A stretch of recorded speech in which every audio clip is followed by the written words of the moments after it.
Hello, I'm Sal Sanders. Today is September 29th.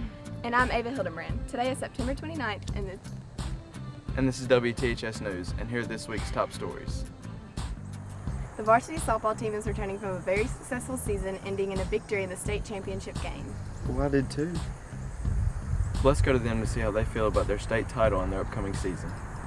Our goal by the end of the season is to win the division and win another state championship. I think that our team's going to be able to definitely win our division and make it into playoffs and hopefully get to state and win state. Is to win another state championship and get another ring.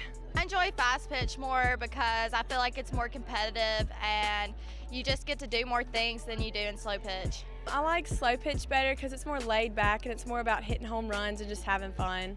I enjoy fast pitch better because I think it's more of an intense game and it's more competitive. More people pay attention to fast pitch and keep up with it more than they do slow pitch. I like slow pitch better because it's more of a hitter's game and it's like more offense, like you get to do more things. It's awesome being on a team that won a state championship. It's a really great feeling. I feel honored and I'm proud that I get to be able to say that I've won state as a freshman. It's just a great feeling to know that my team came over so many obstacles. Me, Gracie, and Ivy all got hurt during that season. We still pulled through and won the state championship. It feels good because everybody's intimidated by us, so we kind of feel like we're a threat. My favorite thing about being on the team is just having the relationships with all the girls and being a big family. Having a friendship with all the people and getting to know everybody and the coaches, of course, they're awesome. Every year we get new people and the chemistry that we have between each other is fun. It was awesome getting to see the seniors again. I've missed them so much and they were a great part of our lives for a good bit. It was really fun seeing the seniors. We all became very close and it's just a great time.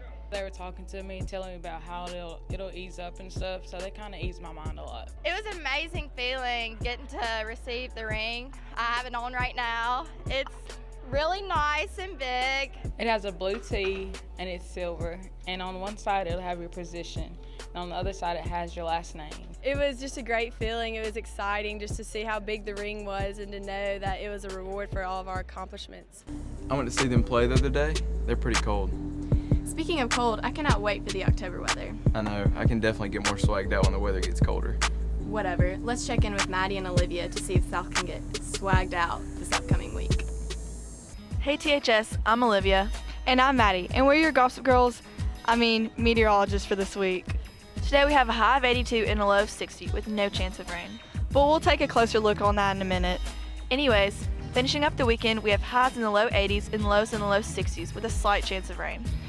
Throughout next week, we will continue to have highs in the mid 80s and lows in the low 60s. Maddie, do you have your outfits ready yet for Spirit Week? Yeah, I'm going all out this year, so don't forget to let me borrow your cowboy boots for Monday. Okay, I won't. So here's Jacob and Sawyer to give you a closer look at the conditions for tonight's game. Thanks, Maddie and Olivia. I'm Jacob. And I'm Sawyer, and this is your Hour by Hour. Tonight at 5 p.m. starts the community tailgate. It'll be around 80 degrees. The theme is whiteout, so make sure to wear your white and support the wave. At 7, head over to the field for kickoff, which will be around 75. Tupelo plays Columbus. As the game ends, Woodstock begins. Make sure to come to the Summit Center and wear your tie-dye and throw up a peace sign. Hey, Sawyer, I don't think we're dressed for Woodstock. I think you're right. I think we need to change. That's better. See you tonight. Looks like we'll all have an opportunity to get swagged out for Spirit Week. Make sure to be creative. Speaking of creativity, did you hear the art history class is taking a trip to Europe next year? I did hear that. Let's check in with the art history students to learn more about the trip and the class itself. AP Art History is advanced placement art history here at the high school, where we cover everything from prehistoric art all the way up until about 1980. It is a class where we learn about the history of art from prehistoric time all the way up to modern day art. Different artists specifically and the lives they lived, and then we learned how art changed history. We had to memorize the time and the date and the period and the artist, so it was harder than other classes because we had to know so much more about it. You take a lot of notes, you make flashcards. We made flashcards on 250 works of art to memorize the names and the periods and whatnot. I don't think I've ever had to memorize so much in a class before. We have to know the title, the date, the artist, and the style that it was made in, and then just any interesting facts and we're tested on that at the end of the week. My favorite style of art to study in art history is probably modern art because it's so unusual and it's mostly conceptual art. My favorite period to study was Renaissance art because there's a lot of history to it. Either Venus of Urbino, which was one of the very first pieces we learned about, or like the Garden of Earthly Desires, which is like this really trippy art piece. The trip in the class, they were a lot alike because we saw the same paintings that we had studied all year, and so it was just so cool seeing them in real life. You get to see a lot of the places that you studied in the class, and the Renaissance was my favorite period, so we got to see a lot of that. And you get to see a lot of the culture. You get to experience what you're learning about, and it makes the class worth it because you're not just looking at a textbook with just a test in mind. You're looking at it with a trip in mind, and you're going to get to see the stuff so you actually want to learn about it. Getting to see and touch and feel the Colosseum and know what it felt like to sit where gladiators fought in battle once really just makes it special and it makes it memorable when students have been there and they've learned about the things that they see. We went to Greece and Florence and Rome, and then we went to a bunch of the other little cities that were so fun. We got to see a lot of artwork, and we would just go in a random church, and then there'd be like a Michelangelo painting, and we'd be like, what? It was really special to go to Greece and see things as old as the year 3000 BC, which is kind of hard to even fathom. On the trip, we had an amazing tour guide. Her name was Anna, and she was actually from Greece, and she was living in Athens, so that was really cool. The tour guide that's with us 24 hours a day, she's been with us on the past few trips that I've taken. She speaks multiple languages. My favorite part of the trip was how surreal it felt to me, seeing this artwork that I looked at in a textbook and then walking up to it in a museum or on a town square. It was just really crazy to me. I feel like I'm more experienced now, and it made me want to travel more. Like before the trip, it kind of made me nervous to fly that long distance. In the summer of 2019, in June of 2019, we'll be taking a trip to Spain, somewhere I've never been before, and then the coast of France, which is really beautiful along the coast, and the water that's there is really gorgeous to look at, a lot of scenery. And then we'll be going on to Italy again and going to Florence and Venice. So we're hitting 3 countries in 2019. I wish they would have asked more questions about the trip. I want to go to Greece. Let's leave the questions up to Boykin. Let's check in with Andrew, Carter, and Gatlin to see what kind of questions Boykin's been asking lately. Asking all them questions. Asking all them questions. Why you asking all them questions? Making statements. Who? Asking all them questions. Asking all them questions. Why you asking all them questions? Making statements. Who? Asking all them questions. Asking all them questions. Why you asking all them questions? Making statements. Who? Asking all them questions. Asking all them questions. Why you asking all them questions? Making statements. Who? Asking all them questions. Asking all them questions. Why you asking all them questions? Making statements. Who? Asking all them questions. Asking all them questions. Why you asking all them questions? Making statements. Who?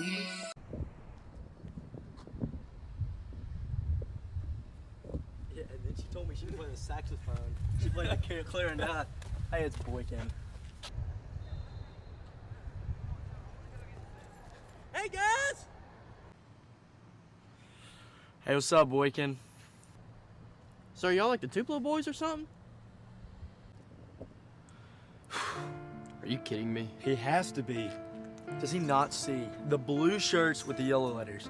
I just don't understand how he could ask such a dumb question when he knows that we're Tupelo boys. He literally asked if he could come out here and hang out with the Tupelo boys before we got here. I just do not understand how Boykin does this every time when he asks these dumb questions. Yeah, man, we're the Tupelo boys. What letters are y'all? Oh my gosh! Every time! You gotta be kidding me. He sees us standing across from us wearing these gold letter shirts that are blue. I don't get it. The letters are specifically in gold and everybody can read them. A 3-year-old can read it. It's like he can't read sometimes. He literally, I've gone to the conclusion he might not be able to read. I don't know. But besides that fact, he literally knows our letter because we have a group chat with him. It's called EOU plus Boyk. I'm just baffled by this whole situation, and I am tired of Boykin asking all these dumb questions. It is getting ridiculous. Yeah, I'm the E. I'm the O. I'm the U. So, like, what exactly are y'all trying to spell out? Holy garbanzo beans! Oh! Come on, dog! Oh my goodness! We spell out Tupelo. Everybody knows that. 80-year-old women know that. 2-year-old toddlers know that. Everybody knows we're the Tupelo boys, not the Hernando boys, not somebody from Oxford, not South Tupelo, not Grenada. We're not the MC Flaglets. This is crazy, Boykin. I do not understand how he can ask me such a dumb question. He knows we spell out Tupelo boys. I hope he can read. He knows this. We spell out Tupelo.